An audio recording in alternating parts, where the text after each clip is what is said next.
In the second letter that Paul wrote to Timothy, he was urging Timothy to remind the believers not to argue over unimportant details. Chapter 2, verses 14 to 16 say, "Keep reminding God's people of these things. Warn them before God against quarreling about words. It is of no value and only ruins those who listen. Do your best to present yourself to God as one approved, a worker who does not need to be ashamed and who correctly handles the word of truth. Avoid godless chatter, because those who indulge in it will become more and more ungodly." It seems like a lot of people today argue over little things. There are negotiables, then there are non-negotiables. So we shouldn't get hung up on the things that are negotiable. The Study Bible says that such conversations are confusing, useless, and even harmful.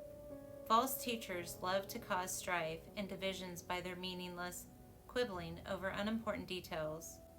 To handle the word of truth correctly, we must study what God's word says so we understand what it means. Because God will examine the kind of workers we have been for Him, we should build our lives on His word and build His word into our lives. The Bible alone tells us how to live for Him and to serve Him.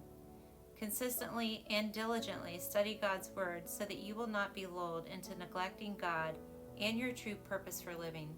In important areas of Christian teaching, we must carefully work through our disagreements.